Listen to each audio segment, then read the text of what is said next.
justement de penser au-delà de la performance financière. Vous savez qu'aujourd'hui, il faut intégrer à l'analyse comptable des entreprises de nouveaux indicateurs extra-financiers, fiables, partagés de tous. Et c'est vrai qu'il y a également donc une bataille des normes aujourd'hui entre l'Europe et les États-Unis là-dessus. Véritable débat est donc nécessaire pour justement favoriser la création d'un véritable écosystème qui fasse référence à l'ensemble justement des acteurs financiers dans le monde. Alors pour parler de ces sujets, eh bien, j'ai le plaisir d'appeler mes intervenants auprès de moi. J'espère qu'ils sont là, parce que je sens un petit peu de remue-ménage dans la salle. Alors, j'ai le plaisir d'appeler Stéphane Dédéian, il est directeur général de la Banque Postale. Merci de l'applaudir.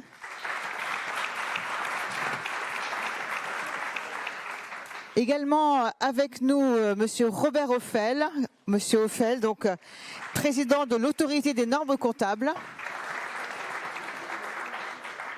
Alexandre Rambaud sera avec nous, maître de conférence AgroParisTech, CIRED. Nous aurons également le plaisir d'avoir avec nous Baptiste Périssin-Faber, directeur général délégué de l'ADEME. Merci de l'applaudir. Et enfin, nous avons le plaisir également d'accueillir Isabelle Cocher, directrice générale de Bluenomie. Merci de l'applaudir.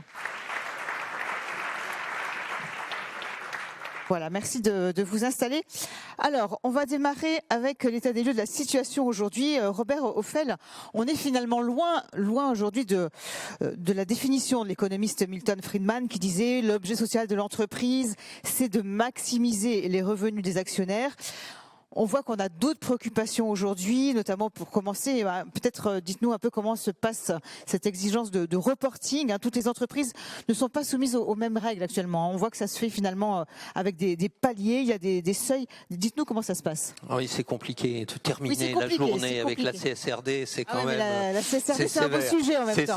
C'est pour réveiller tout le monde. Là, voilà. Vous dites, si on reste quand même un instant avec l'approche de Milton Friedman, parce que sur le fond du fond, qu'est-ce que c'est même avec cette approche-là, on ne peut pas ignorer tout ce qui est risque et opportunité liées aux questions ESG.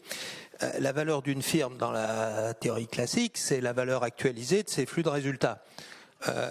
Actualisée sur le long terme. Et donc, si le modèle d'affaires de l'entreprise n'est pas durable, eh bien, mécaniquement, on va avoir un effet sur la valorisation de la firme. Et donc, c'est précisément l'analyse qui est demandée au titre de la matérialité financière. Alors c'est vrai dans l'approche européenne, il n'y a pas que la matérialité financière, il y a aussi la matérialité d'impact, mais la matérialité financière, elle existe. Et sur le fond, quand on regarde peut-être ce qui a bougé de ce point de vue-là, c'est que c'est l'horizon de temps. Traditionnellement, dans l'analyse financière, on actualise des flux de façon assez précise sur 5 ans, 4-5 ans. À 5 ans, on dit quelle est la value in use de votre entreprise ou de votre placement, et après, c'est terminé. Et là, maintenant, justement, qu'est-ce qui change ? On va plus loin. On va plus loin parce que évidemment le modèle d'affaires et les questions que l'on se pose sont à un terme plus éloigné. Quand on dit net zéro 2050, on voit que il faut aller beaucoup plus loin. Cela étant, c'est vrai que l'approche de l'Union, c'est pas uniquement la matérialité financière, c'est aussi la matérialité d'impact. On y reviendra tout à l'heure. Vous avez évoqué les reporting. Alors, c'est vrai que ces reporting de CSRD, c'est d'abord un exercice de transparence. Un exercice de transparence vis-à-vis de l'ensemble des parties prenantes, que ce soit ceux qui financent, que ce soit les clients, que ce soit les parties prenantes au sens large. Et l'ambition de ce reporting, c'est, je l'espère, ça soit pour solde de tout compte. C'est-à-dire que ça remplace les multiples questionnaires qui peuvent intervenir dans ce plan-là. Vous avez évoqué des régimes différents selon les entreprises. C'est pas pareil pour tout le monde. Quand on regarde ça, et c'est parti, puisque déjà dès l'exercice 2024, donc dans les reportings qui seront faits au début de l'année prochaine, on aura pour les grandes entreprises dont les titres sont cotés sur un marché réglementé, on aura les premiers reportings de durabilité. Mais il faut avoir en tête que ces reportings vont être très progressifs. Alors, ils sont progressifs. Ils vont être progressifs dans les sujets traités, ils vont être progressifs dans les entreprises concernées et ils vont être progressifs dans l'assurance qui est demandée sur ces reportings, assurance limitée puis assurance modérée. Donc il y a, et en gros, on arrivera à quai à la fin de la décennie. Mais pas avant. Donc il y a une grande progressivité. Donc sur les entreprises, il y a 4 types d'entreprises.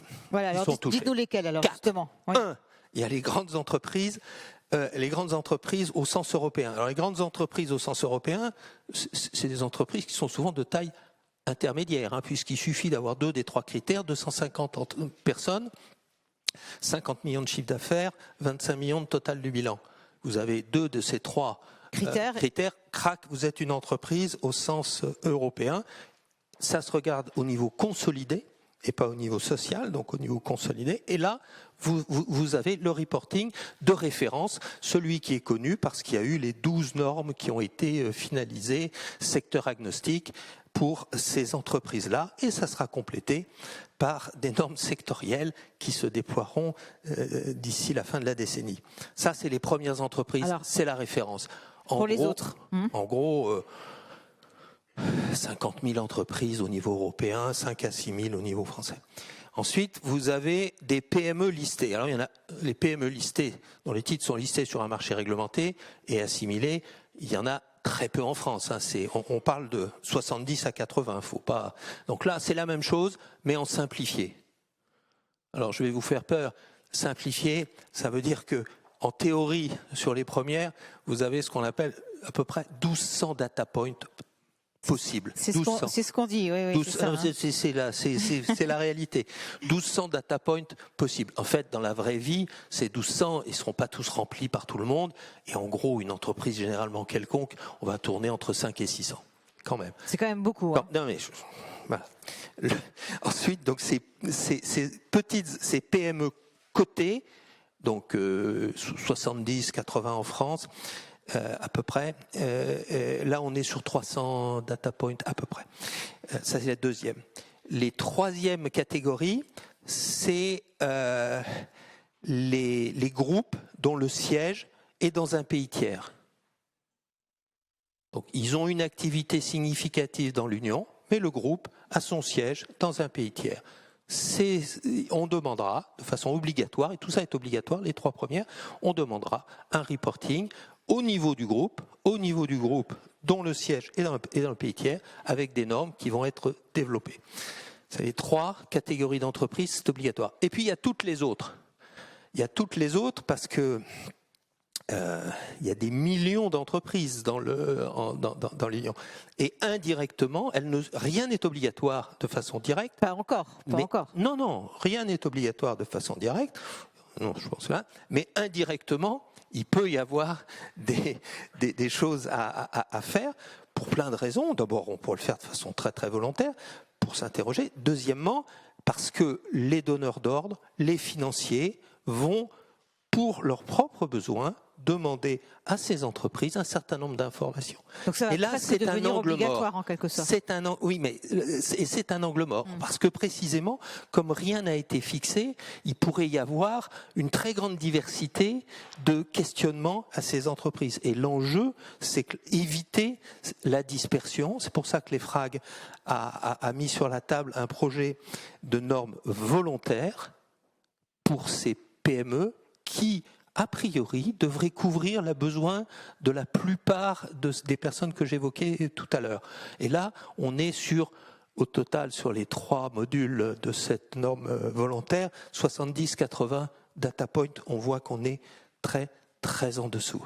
Mais le reporting, c'est bien, mais ce n'est pas l'objectif. Voilà. L'objectif, c'est qu'à travers ce reporting, je dirais, la direction, les chefs d'entreprise s'interrogent sur leur modèle d'affaires et sur la pérennité de leur modèle d'affaires. On verra ça tout à l'heure plus en détail. On va en parler tout de suite. Alexandre Rambaud, justement, donc on fait du reporting, mais peut-être qu'il y a une certaine confusion qui se fait entre comptabilité et reporting. La comptabilité, elle doit donner de la cohérence à tout ça, poser un cadre vraiment plus conceptuel pour l'entreprise, pour qu'elle s'inscrive vraiment dans cette durabilité. Il faut aller au-delà justement de tout ce reporting, de toutes ces 1200 questions, ce reporting un peu, on va dire, à la Prévert.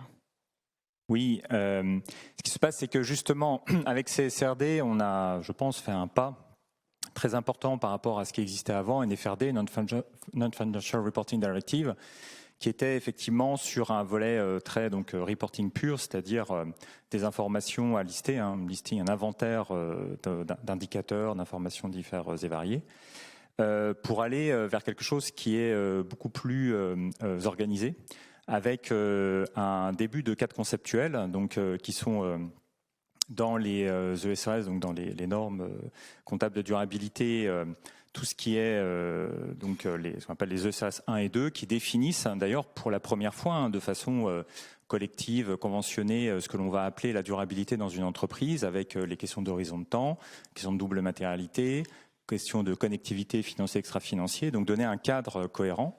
Et que la lecture après des ESRS sur les problématiques spécifiques, environnement, social, gouvernance, à partir de là, sont à comprendre vraiment dans un cadre notamment sur des enjeux qu'on retrouve, d'ailleurs il y a une vraie philosophie dans les ESRS, avec des questions de targets, donc de cibles à atteindre, des questions de plans de transition, des questions de métriques pour suivre les plans de transition, et derrière de budget associé au plan de transition.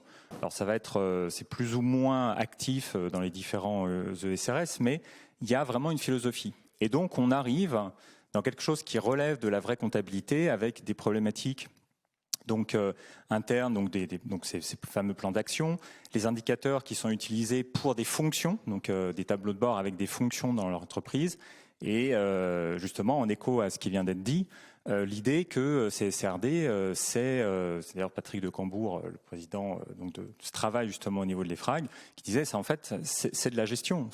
On commence en fait à se départir purement d'un reporting pour les actionnaires. C'est de la gestion qui va concerner les directions financières, les contrôles de gestion et en fait tous les acteurs. Alors justement, Baptiste Périssin-Faber, même l'ADEME n'aurait jamais pensé peut-être construire quelque chose d'aussi compliqué, quoi. La CSRD, c'est quand même une grosse contrainte, on va dire, c'est une grosse usine à gaz, non ? Je vous remercie de me dénoncer devant tout le monde comme ça.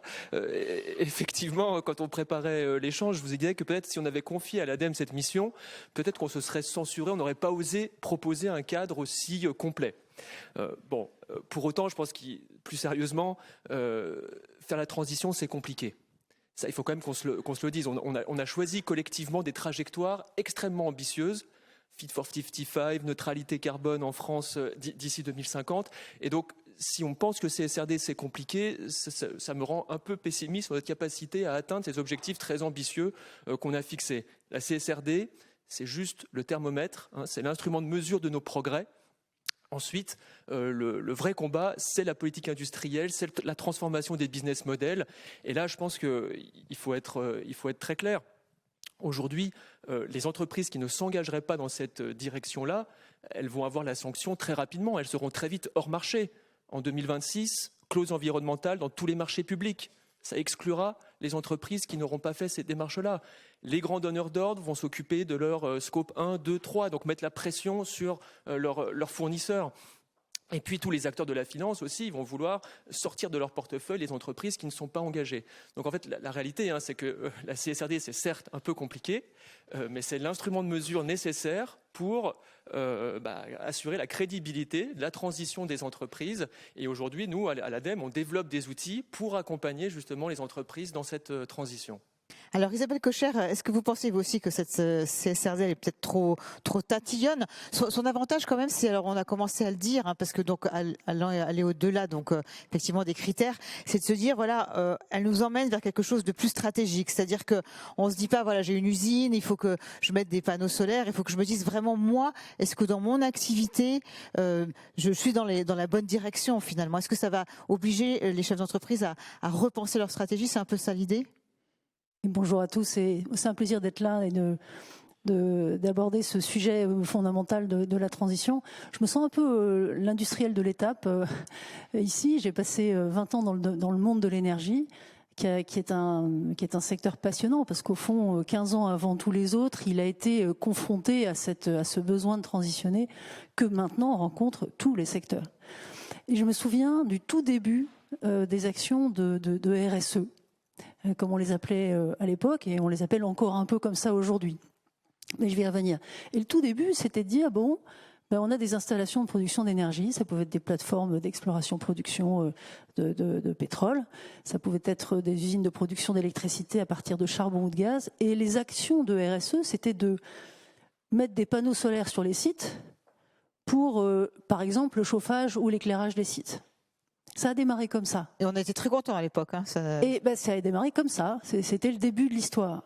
Et au fond, je crois que ce qui vient d'être dit est très important. La CSRD, elle a encore un tout petit côté comme ça. Les 1200 indicateurs, c'est encore assez RSE traditionnel. Mais elle fait quelque chose qui est très important, c'est qu'elle amène finalement les acteurs à parler de leur business model. C'est quoi vos activités? En fait, ce qui est en train de se jouer, je crois, c'est qu'on est en train de passer d'une question qui était massivement axée sur le comment.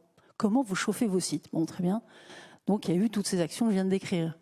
À une question centrale qui est en train d'émerger, qui est le quoi. Qu'est-ce que vous produisez? Et finalement, la CSRD, elle a un peu de volets. Si je simplifie, et pardon pour les grands sachants, la CSRD, je vais certainement être un peu réductrice en disant ça, mais il y a deux versants quand même. Il y a un versant déclarer vos tonnes de carbone, les mètres cubes d'eau que vous consommez, etc. Ça, c'est le versant un peu traditionnel RSE. Et il y a un versant très stratégique à la CSRD qui dit, dites-moi votre business model et dites-moi votre plan de transition. Ça, ce passage du comment au quoi, c'est vraiment pour moi, c'est une espèce de pivot que la réglementation est en train de prendre. C'était vrai de la taxonomie, en fait, la taxonomie européenne, qui ne couvre qu'une toute petite partie du sujet pour l'instant, mais quand même, c'est vraiment une réglementation qui est axée sur le quoi. On n'est plus dans le comment. On est sur une réglementation qui regarde fondamentalement ce quoi. Et moi qui passe ma vie maintenant à accompagner des entreprises, et ceux qui les financent d'ailleurs, à peu près équivalent, à regarder précisément les business models des entreprises, je peux vous dire que à l'intérieur d'un même secteur, vous voyez des différences sur le quoi qui sont considérables. Vu de loin, c'est le même secteur. Production d'équipements automobiles, par exemple. Vu de près, quand vous ouvrez le capot et que vous regardez les activités précises et que vous mettez ces activités, ce portefeuille d'activités face à la réalité de la transition qui arrive, vous voyez des différences extrêmement importantes. Et je crois que si un jour il fallait simplifier la CSRD, il y a des débats là-dessus très intenses en ce moment. Ça viendra peut-être. Ça viendra peut-être. Absolument protéger, c'est ce versant stratégique, parce que lui, pour le coup, il est vraiment un pivot très intéressant. Stéphane Dédéian, quelle est votre vision justement donc du sujet? Comment ça se passe pour vous à la Banque Postale?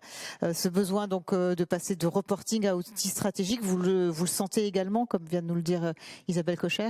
Oui, mais nous, surtout, en fait, on se dit que la CSRD, ça va être le moyen de traduire une stratégie qui a embarqué la durabilité depuis très longtemps. Alors d'abord, c'est vrai qu'en tant que banque publique, on a un ADN d'intérêt général, mais aussi, je dirais que les engagements à la fois de la Banque Postale et à la fois de CNP Assurance, ça date de 2009, 2012.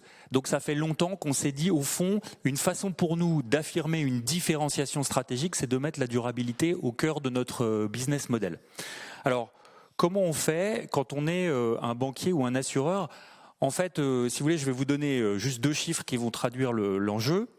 Si on regarde notre fonctionnement opérationnel, les bâtiments qu'on utilise, l'IT, etc., on émet 67 000 tonnes de CO2.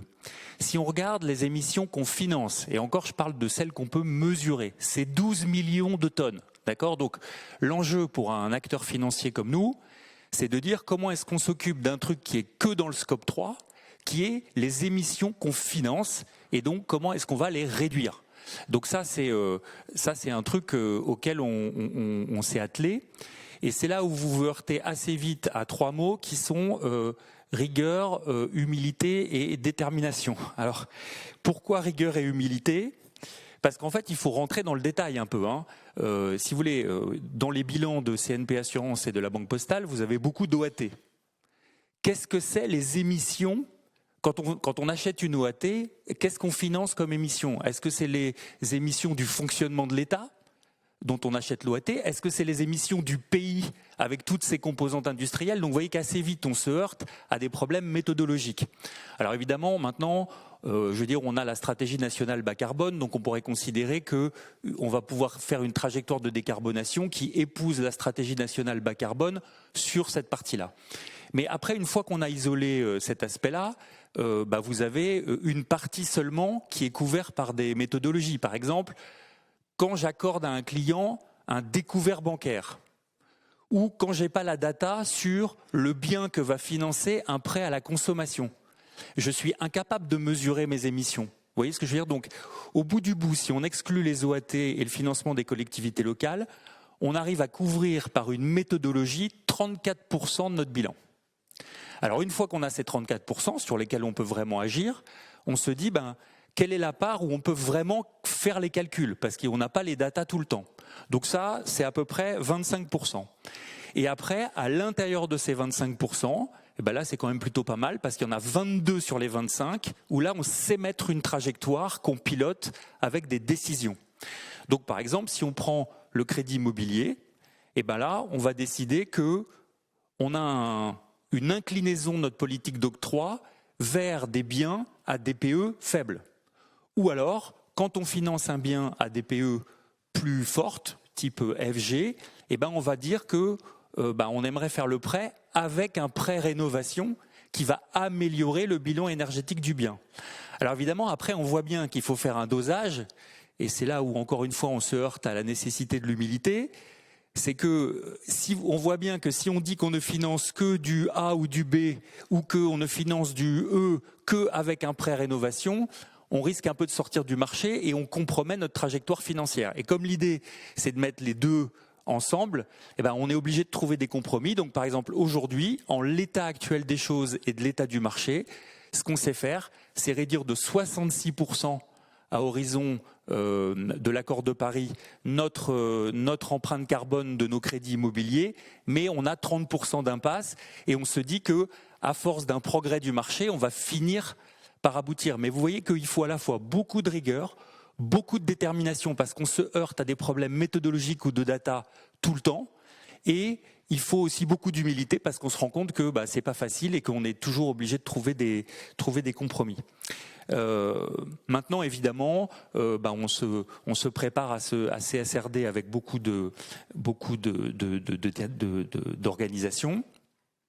Ce qu'on peut dire, c'est que là, on a un tropisme climat, dans lequel d'ailleurs la sortie des énergies fossiles est un point clé. Je voudrais juste dire au passage que seuls 2,6% du bilan du conglomérat CNP-LBP est exposé aux énergies fossiles. Donc ça a été un gros effort de faire ce calcul et de voir que finalement on a eu une politique de non-investissement dans les énergies fossiles qui paye. C'est ça, vous en financez quasiment plus donc maintenant. Exactement. On a arrêté d'en financer, que ce soit chez CNP ou la Banque Postale, et en stock, il nous reste 3,6% du bilan. Donc je crois que c'est assez vertueux. Et puis par ailleurs, il n'y a pas que le climat, il y a la biodiversité, il y a le social, et c'est là où du coup, il est hyper important de faire une matrice de double matérialité avec beaucoup de rigueur pour choisir ses priorités. Parce que, comme le disait M. Hoffel, on ne peut pas traiter les 1200 data points. Il va falloir en choisir ceux qui sont pertinents. Et là, on se met sous le regard, parce qu'on est une entreprise à mission, on se met sous le regard de notre comité de mission, on se met sous le regard de nos parties prenantes pour être sûr que les priorités qu'on se donne pour sélectionner nos data points dans le CSRD sont bien en accord avec la vision qu'ont nos parties prenantes de notre utilité, de notre rôle et de notre modèle. Juste une question justement sur le fait que vous ne financiez plus les énergies fossiles. Alors loin de moi de me faire le défenseur des énergies fossiles, mais est-ce qu'il n'y a pas justement quand même, peut-être, on parle de transition justement, donc pour ceux qui en font, une phase de transition pour les accompagner. Ouais, mais si vous voulez alors, Moi, je vais être très clair. Moi, j'ai vraiment une conviction très forte. Quand vous lisez tous les travaux des scientifiques, du GIEC, etc., vous vous rendez compte que tous les gisements d'énergie fossile aujourd'hui ouverts, si vous allez au bout de leur stock, eh ben vous avez déjà largement dépassé les émissions de CO2 qu'il faudrait limiter pour respecter l'accord de Paris. Ça veut donc dire que ouvrir des nouveaux gisements, financer des nouveaux projets n'a aucun sens. Donc là, il faut être hyper clair. Si vous voulez être rigoureux, il ne faut plus financer de nouveaux gisements d'énergie fossile, puisque tous ceux qui sont actuellement exploités sur la planète nous amènent déjà au-delà des accords de Paris. Donc là, il faut beaucoup de rigueur et beaucoup de détermination. Baptiste Périssin-Faber, vous avez développé vous de nombreux outils, dans un outil qui s'appelle ACT pour accompagner justement les entreprises, pour les aider à élaborer leur plan de transition. Est-ce que vous pouvez nous dire en quoi ça consiste exactement, nous parler de cette méthodologie, parce que ça aide vraiment justement les entreprises à répondre à ces enjeux de CSRD? Oui, tout à fait. Alors, on a développé depuis d'ailleurs la COP21, donc ça fait déjà plusieurs années qu'on y travaille, cette méthode qui s'appelle ACT pour Assessing Climate Transition et qui est aujourd'hui une méthodologie qui est reconnue dans tous les classements internationaux, qui permet donc d'évaluer la crédibilité des plans de transition des entreprises. Et donc cette méthodologie, elle a deux principaux volets. Un volet pour accompagner l'entreprise quand elle n'a pas déjà de stratégie climat. Et donc, c'est ce qu'on appelle acte pas à pas. Et on lui prend la main, l'entreprise, pour lui faire construire ce plan de transition. Et chemin faisant aussi, lui permettre de cocher à peu près 200 indicateurs de la CSRD. Donc, c'est pas mal. Si elle fait ce acte pas à pas, elle a déjà fait une partie du chemin sur la CSRD. Et puis, il y a un deuxième volet, là, qui est pour des entreprises qui ont déjà, alors souvent, c'est des plus grosses entreprises, qui ont déjà une stratégie, un plan de transition, et là, qui permettent d'évaluer la crédibilité de la stratégie. Et par rapport à SBTI, qui est peut-être plus connu, c'est du SBTI augmenté. SBTI, ça dit juste, est-ce qu'on a fixé la barre au bon niveau? Est-ce que l'entreprise a pris le bon engagement et avec les bons points intermédiaires? Là, ACT part du SBTI sur les engagements, mais ensuite le complète par une analyse sur la crédibilité des moyens qui sont mis en face pour atteindre les objectifs. Et donc les investissements, est-ce qu'il y a un alignement aussi dans la gouvernance sur le sujet, est-ce qu'il y a une bonne stratégie, même marketing autour du climat. Et donc ça donne une note sur la crédibilité de cet engagement. Et ça permet en fait, là ces fameux plus de 200 indicateurs sur le climat de CSRD, de transformer toute cette transparence, qui est juste des données, la transparence ça ne fait pas de la lisibilité, ça permet de transformer ces données en une note et donc une information agrégée qui est en fait ce qui va avoir de la valeur sur le marché. C'est bien la valeur de cette information extra-financière, c'est de savoir si l'entreprise elle est crédible ou non. Alors justement, j'aimerais qu'on vous entende un peu tous sur cette bataille des normes, Alexandre Rambaud. Donc il y a une bataille aujourd'hui. On a l'ISBB qui fait dépendre donc la gestion des écosystèmes, des analyses coûts-bénéfices. Il y a l'EFRAG, la comptabilisation du Scope 3. Il y a beaucoup de choses pour comptabiliser les émissions directes et indirectes. Il y a toute cette double matérialité. Donc finalement, aujourd'hui, on se dit il faudrait peut-être faire converger quand même tout ça, avoir un langage commun, parce que finalement les entreprises, elles n'articulent pas non plus forcément ça avec tout leur contrôle de gestion. Comment est-ce qu'on peut arriver à faire avancer les choses? Alors, justement, cette question de la normalisation donc, à un niveau international et derrière de l'introduction de tous ces enjeux vraiment dans on va dire les entrailles vraiment de la gestion, la stratégie, comme ça a pu l'être dit. Il y a 2 points. La question, c'est la problématique d'une normalisation internationale se pose réellement parce que même au niveau financier, il n'y a pas de fait une vraie normalisation internationale. C'est-à-dire que les IFRS, donc les normes de reporting financier, ne sont pas acceptées par un certain nombre de pays, à commencer par les États-Unis. La Chine, c'est très très tangent. Et ça pose des questions après, et c'est l'autre point, sur la philosophie qui est derrière. Parce qu'une norme n'est jamais neutre, elle fixe en fait une vision des choses. Et donc, est-ce que tout le monde est aligné sur les mêmes visions? Donc là, en fait, derrière la question d'avoir des normes communes, en fait, c'est pas juste un enjeu technique, c'est un enjeu, c'est un débat international sur est-ce qu'on est toutes et tous alignés sur là où doit aller l'économie, là où doit aller la finance, comment on gère des entreprises, et derrière, est-ce qu'on a la même vision de la durabilité? Et ça, c'est le deuxième point, c'est justement quelle vision a-t-on de la durabilité? La posture européenne, c'est de dire la durabilité doit se faire à partir de la compréhension non seulement des impacts qu'a l'environnement sur la performance économique, mais aussi les impacts qu'ont les activités humaines sur l'environnement, sur le climat, sur la biodiversité, sur le social, les inégalités sociales, etc., etc. Donc ça, c'est une perspective très engageante qui est alignée d'ailleurs sur les exigences scientifiques. À côté de ça, il y a d'autres visions de la durabilité, et notamment donc une vision qui est uniquement axée sur la performance financière, qui pose d'ailleurs des questions par rapport justement à l'alignement sur la science, c'est-à-dire qu'on a de plus en plus de travaux qui démontrent, à partir de croisements avec des modélisations bioéconomiques, que la question de la matérialité financière pure n'est pas convergente avec un certain nombre d'exigences scientifiques. Donc derrière, on a véritablement un débat de fond qui devrait être un débat citoyen et pas simplement un débat technique. Donc poser la question de faut-il des normes communes, premièrement, de fait, il n'y en a jamais vraiment eu, donc il y a déjà un débat de fond par rapport à ça. Et ça recoupe des débats citoyens sur là où on voudrait aller.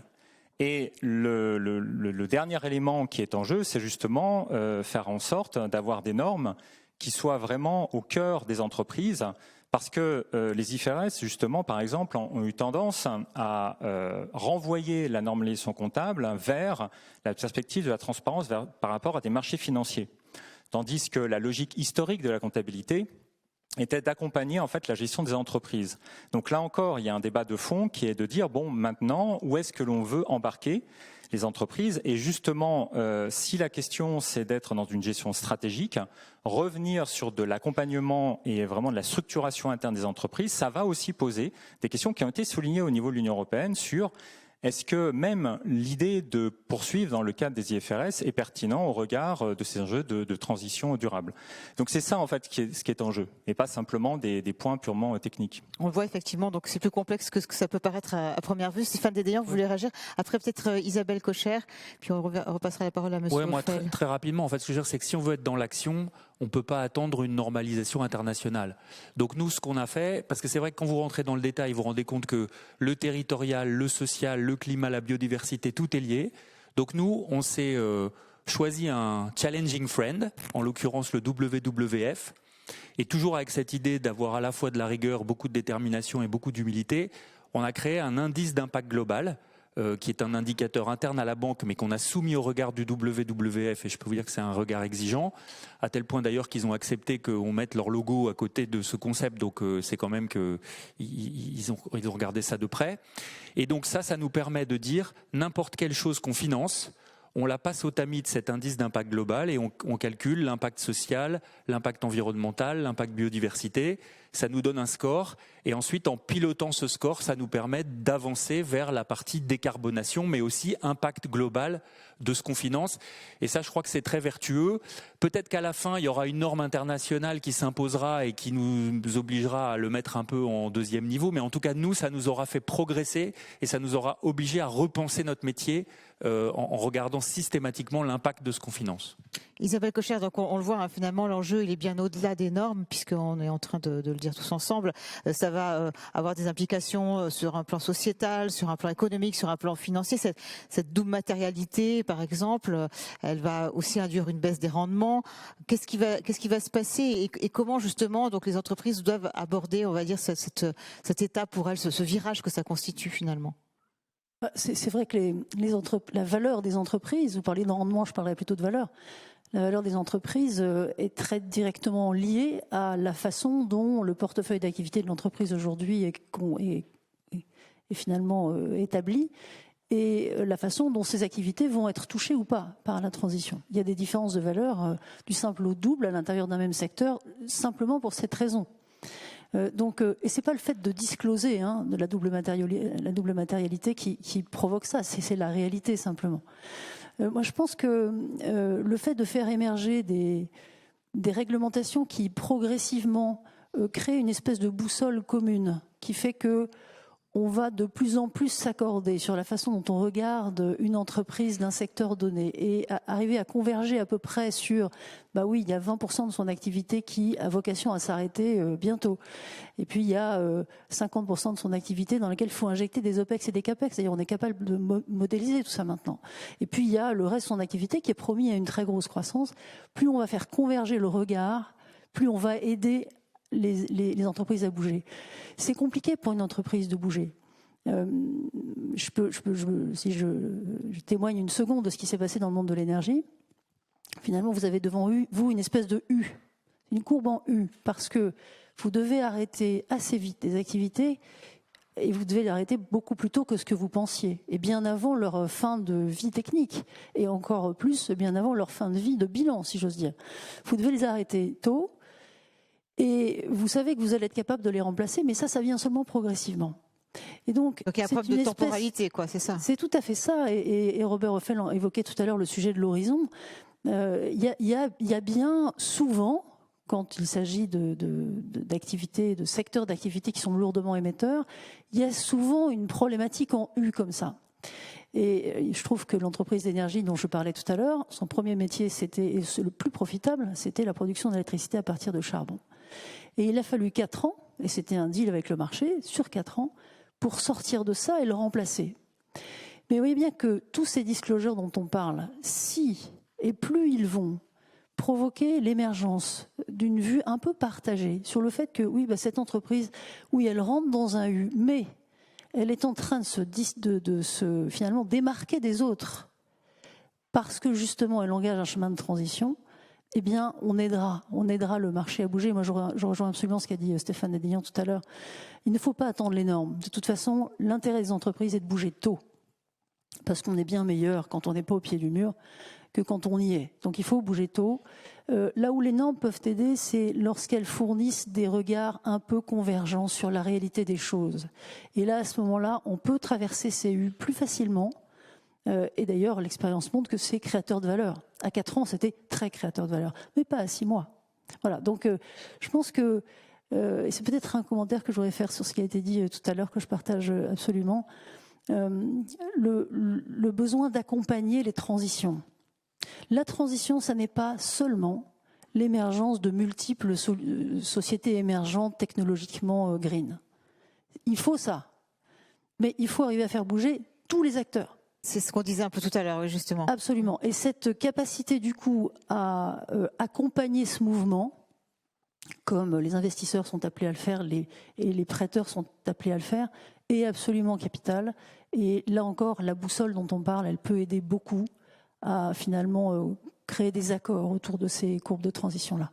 Robert Ophel, alors quelle est votre vision justement, donc au-delà des normes finalement, cette remise en question qu'on a, cet accompagnement, cette finalement nouvelle façon pour les entreprises d'envisager leur stratégie. On voit que les normes au fond c'est peut-être un prétexte, hein, ça les bouscule.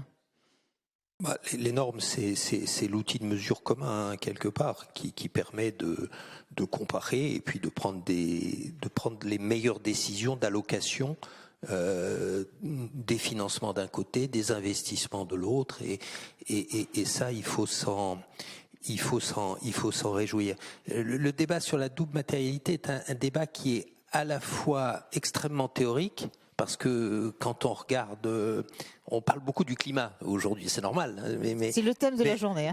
Mais on l'a dit aussi, ce qui est en jeu, c'est très au-delà du climat.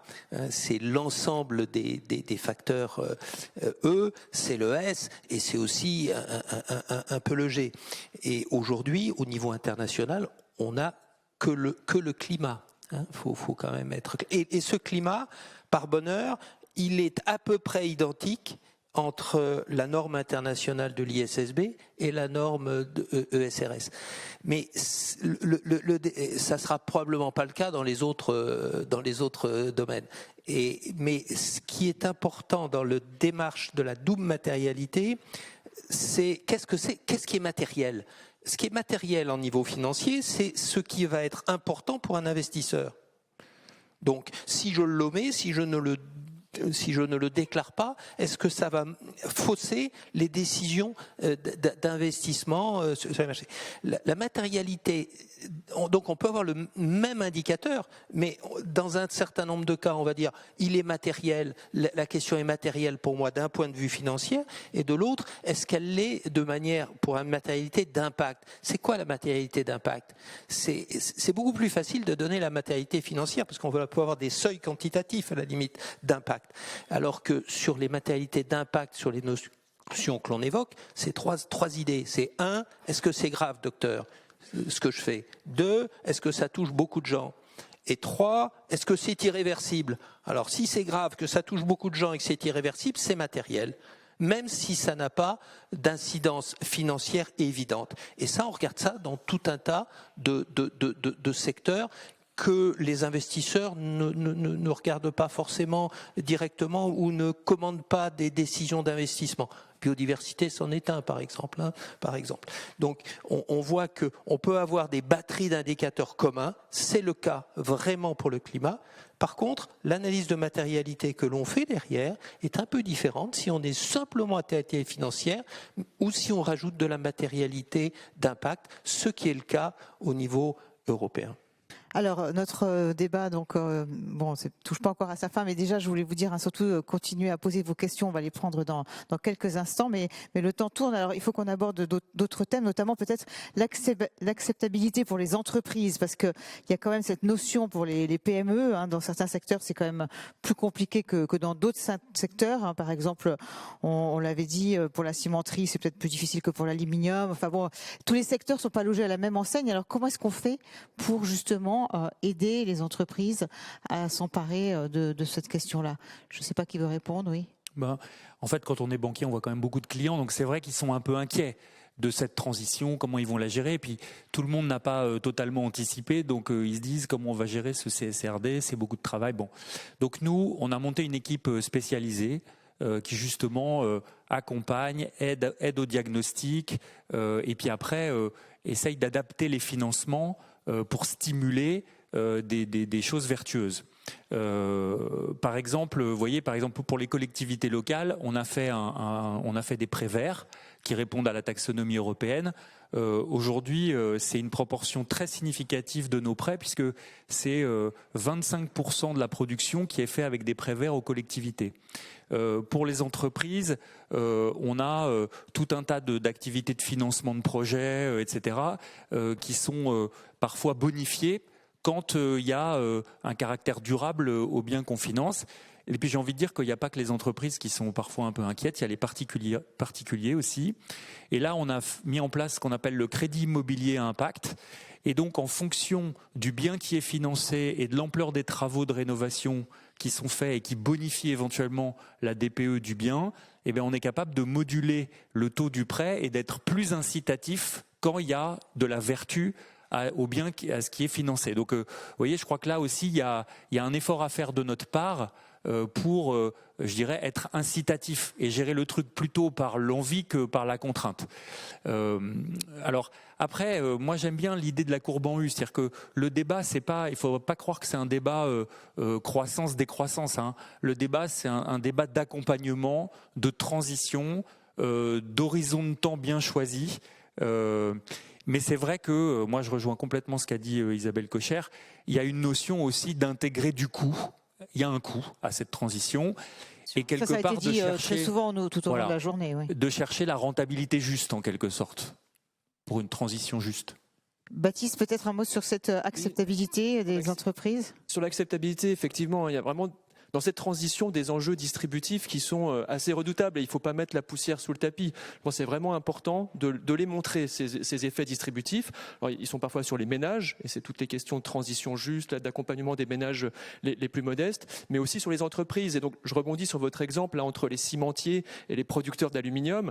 Effectivement, nous, dans nos prospectives technologiques qu'on conduit avec les filières, on voit bien dans un monde bas carbone, en réalité, il y aura un peu moins de production de ciment. investissement. Et c'est un peu ce que vous disiez sur les actifs échoués, qu'il faut anticiper en fait très tôt. Et donc quand on veut décarboner le monde du ciment, est-ce qu'il faut décarboner toutes les cimenteries ou juste celles dont on va avoir besoin? Mais ceux qui possèdent des cimenteries qui n'auront plus de place dans un monde décarboné, ceux-là, il faut aussi les accompagner. Alors que pour l'aluminium, là, dans un monde décarboné, on a besoin de l'aluminium parce que c'est un matériau très léger et on va s'en servir dans l'automobile, dans l'aviation, etc. Donc ces enjeux distributifs sont vraiment clés. Et c'est pour ça que nous, on produit ces plans de transition sectorielle qu'on a fait avec tous les secteurs les plus émissifs pour pouvoir anticiper justement ces chroniques de transition, anticiper les investissements et comment on fait pour absorber ces coûts échoués. Et puis alors au-delà finalement, on va dire de cette nouvelle organisation, il y a en fait pour les entreprises, donc vous le disiez, la stratégie qui va changer. Isabelle Cochard, vous disiez tout à l'heure, au départ on avait juste un pôle RSE, mais maintenant il y a aussi toute la gouvernance qui va devoir évoluer. Et ça c'est une vraie question qui va se poser à toutes les entreprises. Je ne sais pas qui veut dire un mot là-dessus. Peut-être Monsieur Nous on est une Ophel entreprise aussi. à mission, donc si vous voulez, on a un comité de mission. Qui est présidé par Natacha Valla d'ailleurs, dans lequel on met sous le regard de ce comité de mission tout ce dont je viens de vous parler. Et ça, c'est quand même très challenging. Oui, on vous écoute, excusez-moi. Non, mais je veux pas mobiliser la parole. Mais simplement, en tout cas, quand on a une entreprise à mission comme nous, le comité de mission a un rôle quand même de challenge très important parce qu'il représente toutes les parties prenantes. Parce que, au fond, quand on veut avoir de l'impact, on a de l'impact sur des parties prenantes. Et donc, le fait d'avoir les parties prenantes à l'intérieur d'un organe de gouvernance, alors évidemment, qui ne se substitue pas ni au directoire ni au conseil de surveillance, mais qui est là pour vraiment mettre son regard critique et constructif sur tout ce qu'on lui explique, je pense que c'est une corde de rappel extrêmement importante. Et puis l'autre chose aussi qu'on a faite, c'est que d'habitude vous avez un OTI qui est censé valider vos politiques tous les 2 ans. Nous, c'est tous les ans parce que ça nous met encore plus de rigueur et ça stimule notre détermination. Robert Ophel, peut-être un mot sur cette gouvernance qui doit se faire sur le long terme. Du coup, c'est pas forcément très évident. Si, c'est une question de réorganisation de cette gouvernance. C'est assez simple. Quelque part, d'ailleurs, là, dans la transposition française de la CSRD, on a demandé au comité d'audit d'être en charge de ces reportings de durabilité. Ça permet d'ailleurs de l'intégrer au reporting global que fait l'entreprise et ça montre bien à quel niveau ça se situe. Ça se situe pas au niveau de la compliance, j'ai rempli les cases. Non, c'est au niveau du conseil que cela se situe et le comité d'audit est tout particulièrement concerné. Donc on va mettre ça tranquillement en place. Alexandre Rambaud, un mot sur cette gouvernance donc, qui évolue? Oui, sur la gouvernance, puis sur l'action de l'acceptabilité aussi, juste un mot rapide, c'est que sur la gouvernance, il est clair que, alors ça c'est quelque chose qu'on a aussi historiquement dans les travaux autour de la comptabilité, c'est d'ailleurs été la raison d'être à la base de ce qu'on appelle l'integrated reporting. C'est un mouvement qui vient de la nécessité de changer la gouvernance, c'est-à-dire que on ne peut pas avoir un changement de gouvernance si on n'a pas en fait changé les systèmes d'information. Parce que justement, on rend des comptes à des personnes qui sont en charge de prendre les décisions, et si on ne change pas en fait les informations, forcément, on aura toujours les mêmes décisions avec les mêmes personnes en charge de prendre les décisions. Donc, c'est pour ça que c'est très important d'avoir rentrer dans cette logique CSRD pour pouvoir ensuite être en mesure d'apporter des informations à d'autres personnes qui vont être en mesure elles-mêmes de prendre des décisions et donc d'avoir ces évolutions de gouvernance. Et sur l'action de l'acceptabilité, il y a un point aussi essentiel, c'est qu'il ne faut pas oublier que la comptabilité, et c'est vraiment le cas de CSRD, c'est du traitement et de l'organisation d'informations. Ce n'est pas la comptabilité qui produit l'information. Notamment, CSRD est connecté à plein de textes, des textes comme les accords internationaux, genre accord de Paris, des directives européennes comme la directive 4 sur l'eau, etc. Et là, il va y avoir un travail, et c'est une vraie question. D'ailleurs, même par exemple l'année dernière, l'autorité des marchés financiers avait adressé une question à l'Agence européenne de l'environnement sur cette question-là, de trouver finalement des organisations entre privés et publics pour savoir justement comment, où les entreprises vont chercher l'information par rapport à tout ce qui est demandé. En fait, je pense que là, il y a un angle mort, mais qui va devoir être vraiment réglé dans les années à venir, pour mettre en place des dispositifs publics-privés pour que d'un côté les entreprises donc sachent à qui s'adresser pour aller chercher l'information qui est requise et que derrière on ait des organismes publics qui soient en mesure de produire de la data qui soit scientifiquement valide.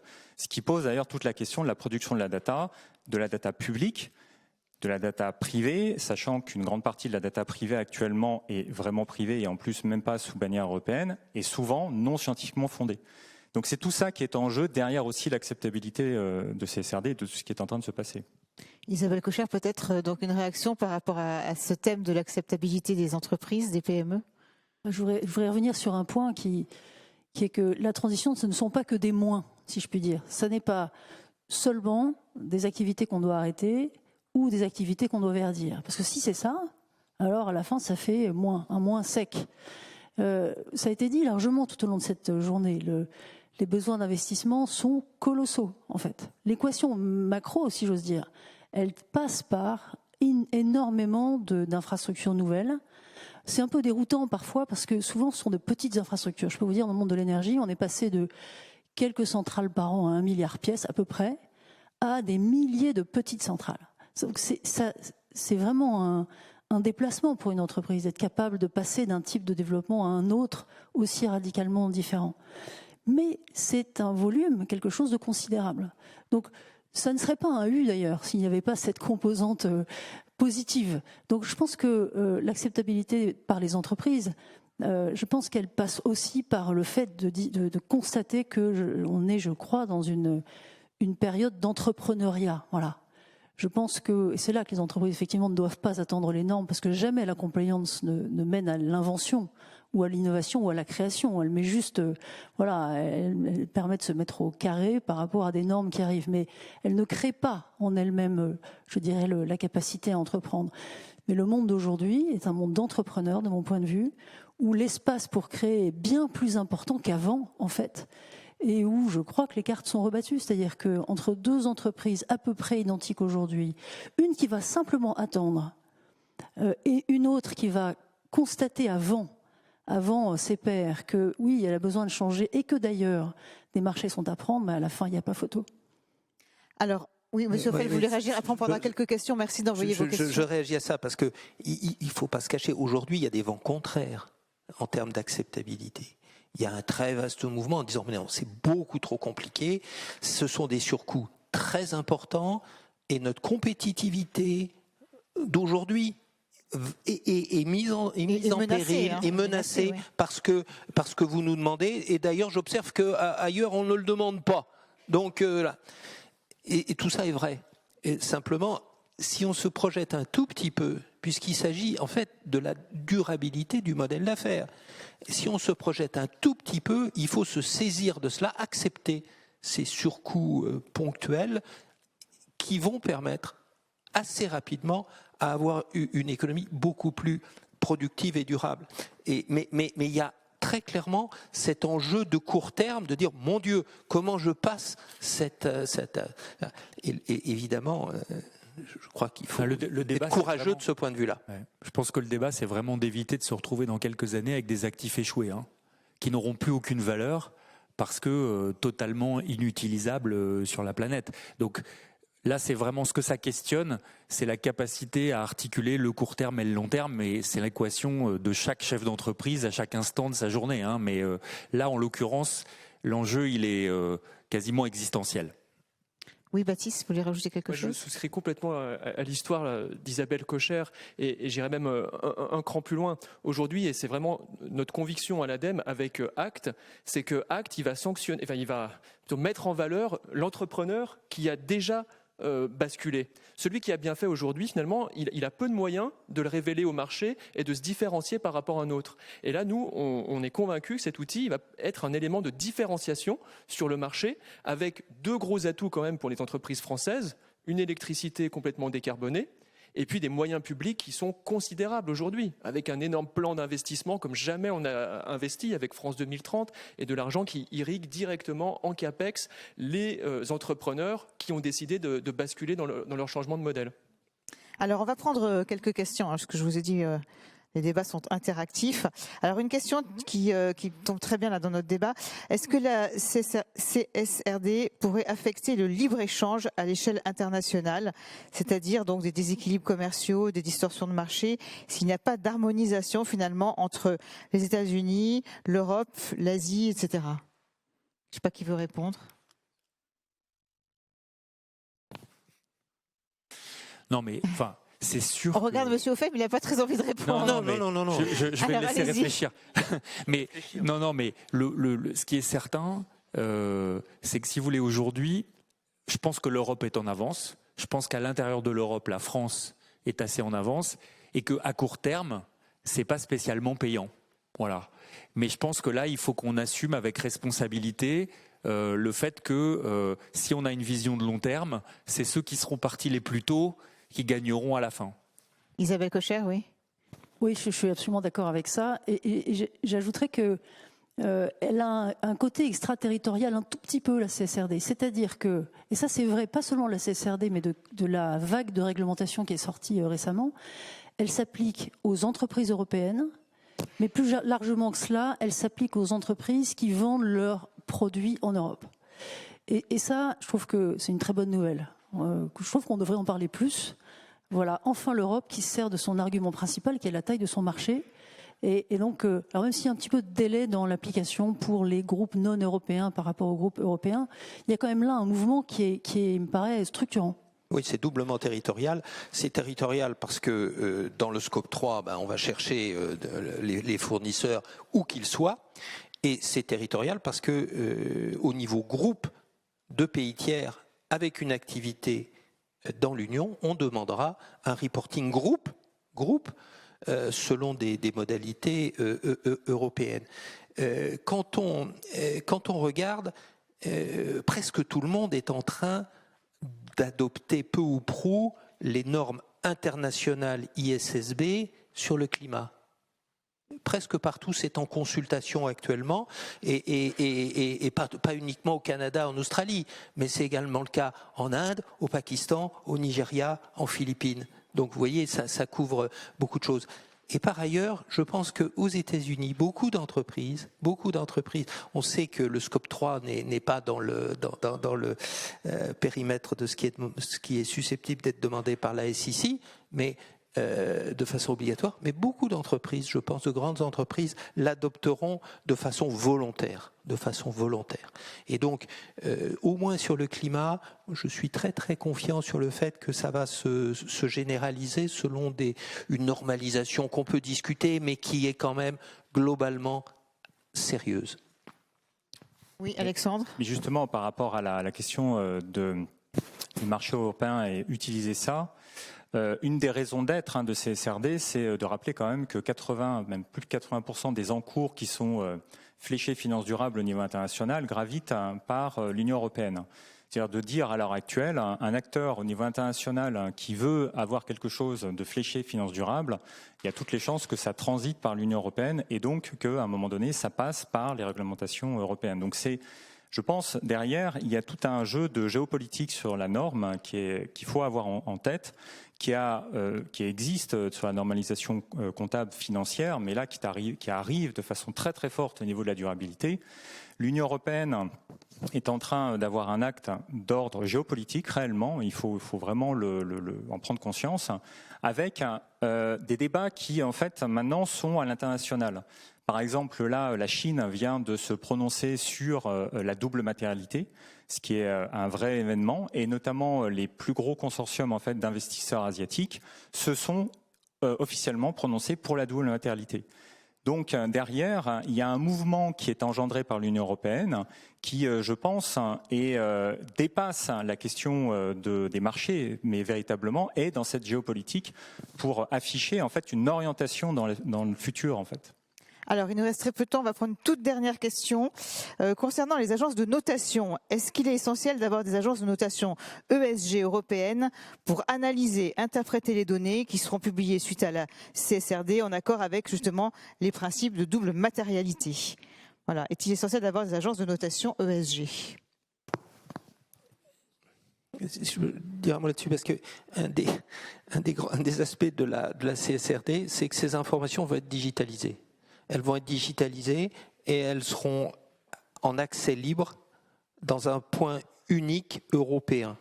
Ça veut dire que le recours aux agences de notation sera très utile, mais on pourra aussi, pour les grands acteurs, faire le travail soi-même à partir des informations qui seront accessibles de façon automatique avec un point d'accès unique européen. Et on va se retrouver très vite avec la même problématique que pour le risque de crédit, où la notation de l'agence est utile, mais ne suffit pas. Et on demande aux acteurs d'avoir leur propre approche, et ça sera possible à travers ce point d'accès unique. Est-ce que quelqu'un veut rajouter un mot sur moi, ce je thème ? partage complètement ce qui vient d'être dit. Je pense que à la fois le regard extérieur et indépendant, c'est toujours challenging, c'est toujours rassurant, c'est toujours utile, mais ça ne doit pas nous exonérer d'avoir notre propre analyse, notre propre façon de considérer les choses et de les combiner en fonction du business model unique de chaque entreprise. Une autre réaction peut-être pour terminer cette table ronde ? Eh bien écoutez, merci beaucoup, merci à vous tous, on peut applaudir les intervenants.